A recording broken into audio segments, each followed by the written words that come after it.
Porsche 356, the first Porsche, and the car that started it all. When Ferdinand Porsche said, "I couldn't find the car of my dreams, so I built it," he was talking about the Porsche 356. And there's a real argument that it's the most significant sports car ever made, because it led to the birth of the 911, which has been the benchmark in which all sports cars have been compared to for the last 60 years. And today, I've bought the cheapest one in the entire country. Well, you'd probably like to see the darn thing.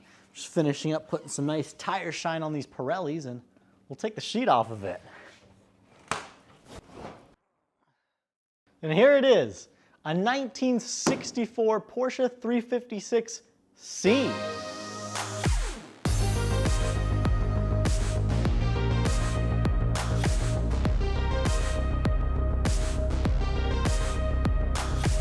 Now, most people would buy a car to fix up that has just about everything there, because then at least if you can't fix it, you could toss it out and then start over. I have not done that, but luckily for me, my car actually doesn't have that much wrong with it. Well, there's nothing wrong with the engine, because the engine's not there. There's nothing wrong with the transmission, because again, the transmission is not there, and on and on. So what exactly did I buy? Well, pretty much just this rusty shell and a California title. But I have bought the cheapest 356 I can find in the entire country that hadn't been completely chopped up and destroyed. That might sound like a lot of money, and it is. However, with 356s quickly appreciating past $100,000, it's actually pretty reasonable. And I do have a secret weapon to get this thing running, which is the reason I bought it in the first place. See, my dad's actually quite experienced with these cars. He's restored a couple of them already. And he's currently working on one that's going to be a bit crazy. And so a lot of the stock parts for his car he didn't need anymore, and he said I could actually use on this thing. Like this motor he almost turned into a coffee table, a box of miscellaneous random parts. But the 356 actually holds a special place in my heart because it's the first car I ever helped my dad work on. And by help him, I mean I held the flashlight and passed him some wrenches, but I still helped him. Now, if you looked online for parts for these cars, you'd be surprised to see that people are trying to get a small fortune for basic items.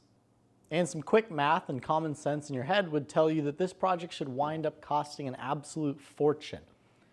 However, just like restoring my Acura NSX, things aren't so cut and dry.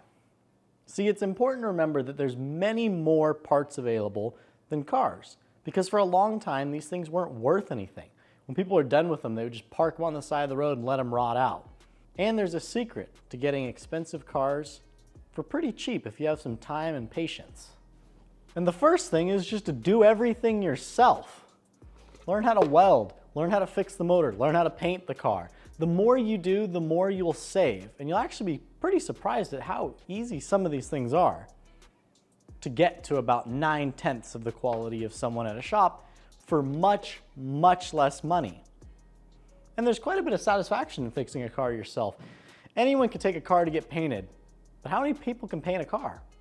Another example is, most people would see these rusted out floors and think to themselves, well, the structural integrity of the vehicle is all gone and this thing's worthless. However, if you're smart, you'd know that the floors are actually a relatively cheap and easy thing to replace on this vehicle. So doing just a bit of research can save you tons of money when negotiating a price for such a thing. And the second thing to do is network. That guy on eBay might be asking $3,000 for a steering wheel.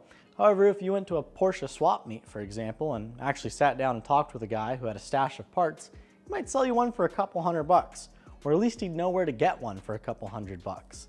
The more people you know, the better. And a lot of these people want to actually see these cars back on the road being driven and enjoyed instead of a bunch of parts just sitting in their garage for years and years and years collecting dust.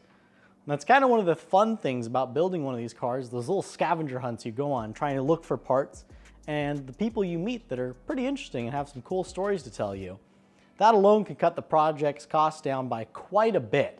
The third tip is one most people can't really change, but that's your location. Me being here in California is a massive advantage in trying to find parts and connect with people. Heck, when Porsche brought these cars over from Germany, 40% of them went to California. And because California doesn't salt their roads, a lot of parts and cars survived. So just browsing Craigslist is a massive advantage over, say, someone who lives in Ohio who is not going to have nearly as many 356s. So equipped with this book on how to fix this car, an angle grinder and a gallon of WD-40, I intend to bring this Porsche back to its former glory, take it on a couple of road trips, do some burnouts, and overall just have fun with it. So if you'd like to be part of that adventure, you can go ahead and subscribe now, and you might just learn a thing about working on cars. Or at the very least, you'll learn what not to do.